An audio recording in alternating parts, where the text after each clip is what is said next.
Mi gente, bienvenidos de vuelta a East Boston Zoom. Espero hayan tenido la oportunidad de ver a nuestros anunciantes. No se lo olvide, Bohemios Restaurant, con una selección de comida espectacular. Y, por supuesto, está uno de nuestros más fieles patrocinadores, Enfarrados, que siempre tiene una selección de alcohol espectacular, de cócteles, una atención maravillosa y tiene unas mejores decoraciones de Halloween. Hablando de alcohol, déjeme le pregunto al concejal. Councilor, I have been told that one of the projects you have for City Hall is bringing the licenses back, the liquor licenses back to the licensing board and not to the state level. Is that correct? Correct. I worked for 4 years with two mayors, Mayor Menino and Mayor Walsh, in our state legislature to advance comprehensive liquor license reform to undo the hurt of a 100-year-old state law that I believe was really crippling economic growth and development in our neighborhoods. I'm very passionate about food and the role that it plays in community and the opportunity for upward mobility, specifically neighborhood restaurants. You know, 2 out of 4 restaurants is owned by an immigrant. 2 out of 5 people, their first job was in a restaurant. And 2 out of 4 restaurants are owned by someone that started in the front of the house or the back of the house. There's a restaurant owner, very successful, who owns 7 restaurants, who started as a dishwasher. So I very much appreciate the role that neighborhood restaurants play as social and economic anchors. And I wanted to make it easier for neighborhood restaurants to be successful. And no matter how good your food is, ultimately your profit margin will be made on your bar. And because there was a cap on liquor licenses, there was a black market created. And it was costing an upwards of $250,000 to secure a liquor license.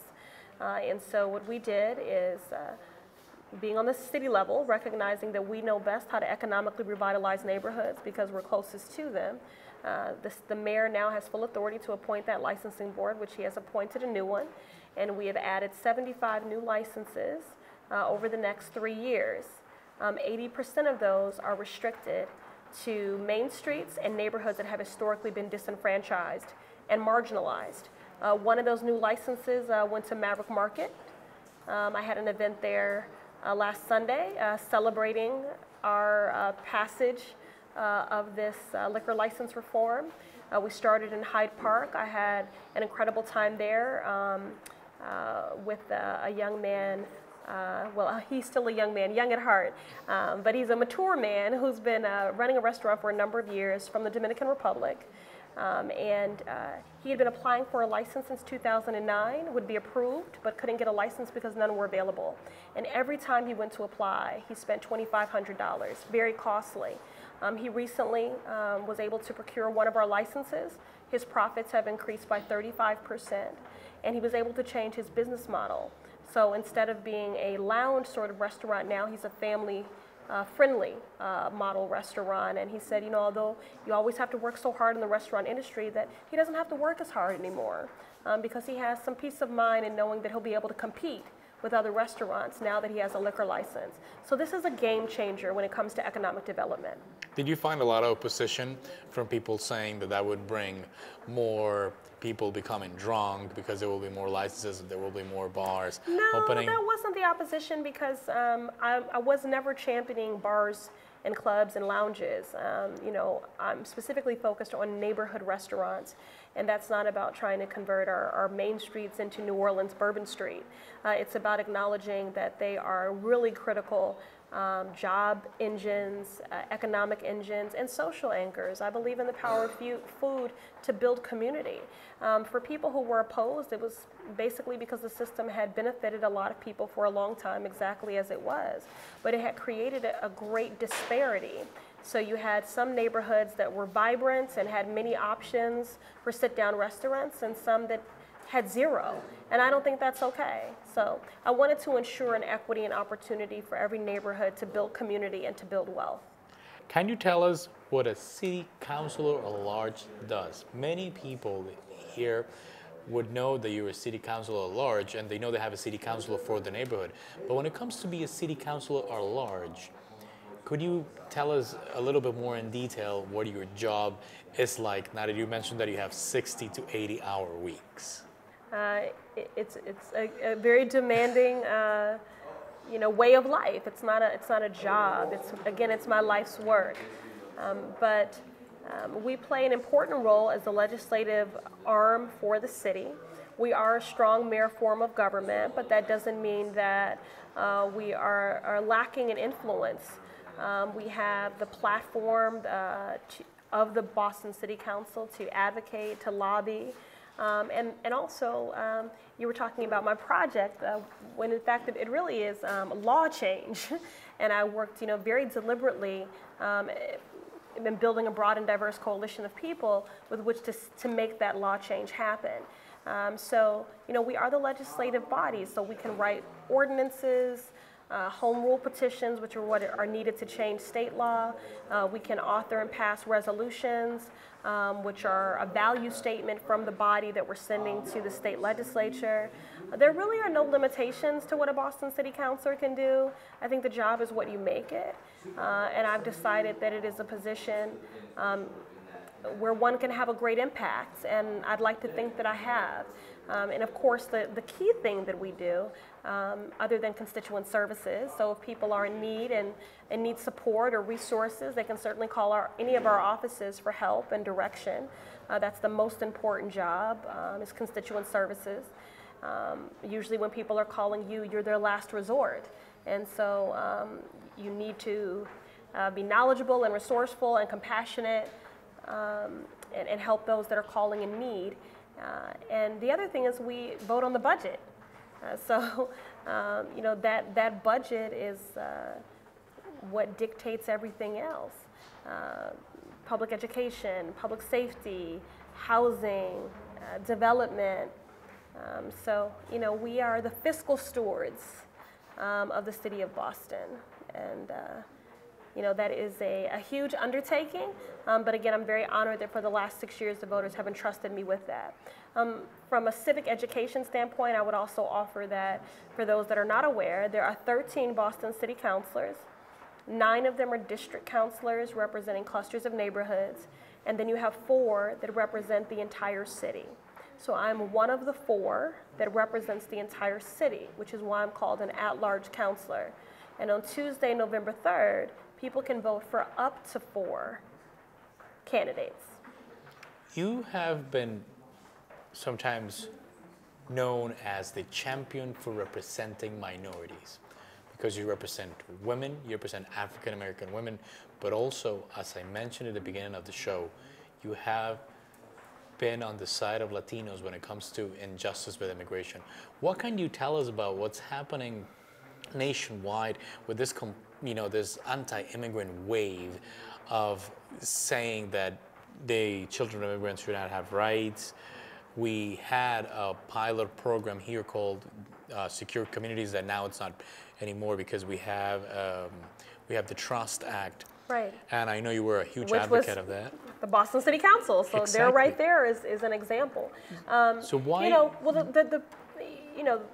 I think we've always had a moral responsibility to, as a governing body on the city level, to weigh in on these matters.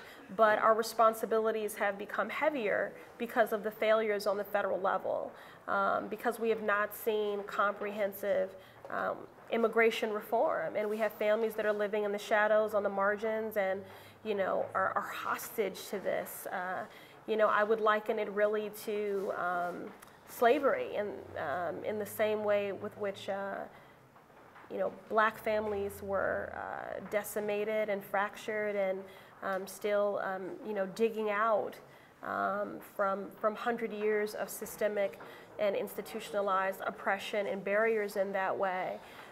The same is true for our Latino, our immigrant brothers and sisters, and so it has not been a heavy lift. I've been a sister in solidarity, especially because many of the challenges that face the African American and Latino community are the same when it comes to academic outcomes, when it comes to health disparities, when it comes to poverty and wealth inequality. Unfortunately, we have these challenges and these disparities in common, and the only way that we can really see these disparities addressed and ensure a greater equity and opportunity for all of us to lead productive lives, to lead safe lives, especially given all that the immigrant, the Latino community contributes to our city, to this Commonwealth, to our country, to our workforce, to our economy. You know, it's the very least that we could do. So I'll continue to be a sister in solidarity in those social justice fights. Bueno, mi gente, ha sido un honor tener a la concejal Ayanna Pressley. Y no se les olvide que una de las cosas que menciona ella es, tenemos que luchar en contra de la opresión. La opresión que sufrió el pueblo afroamericano en los Estados Unidos es la opresión que de un modo u otro sigue sufriendo y ahora sufre el pueblo latino. Es tiempo de organizarnos, es tiempo de votar y es tiempo de tener oficiales electos que abren nuestro idioma y que sean capaces de defender nuestros intereses como latinos. Con esto, los invito a que en la oficina de la concejala Ayanna Pressley hay un caballero que se llama Sam Miller, que es el representante por parte de la oficina de la concejal en East Boston. Así que usted tiene que, si tiene que buscar a la concejal, ella está en la alcaldía y le vamos a preguntar cómo se pueden conectar con ella. So, Councilor, Yes. it has been a pleasure having you at East Boston soon. Oh, it's been all mine. Thank you. It is always a pleasure seeing you. It is always a pleasure to see an African-American woman who can show the talent that there is in the African-American communities, because we as Latinos and African-Americans are underrepresented at the political level.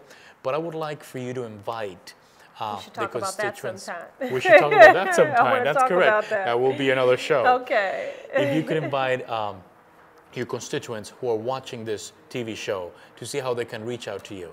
Yes. My name is Ayanna Pressley. For the last 6 years, I've had the honor of serving as one of your 4 citywide city councilors. I represent the entire city of Boston, proudly so. If you are ever in need of resources, assistance, support, please don't hesitate to reach out to my Boston City Hall office. And that number is 617-635-4217. 617-635-4217. I'm also very active on social media, so you should feel free to contact me on Facebook or Twitter if you want to invite me to an event. If we don't know about it, we can't be there.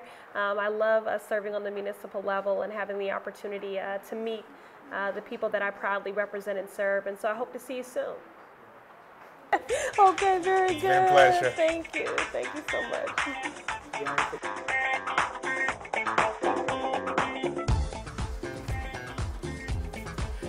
Bueno, mi gente, ha sido un honor entrevistar a Ayanna Pressley.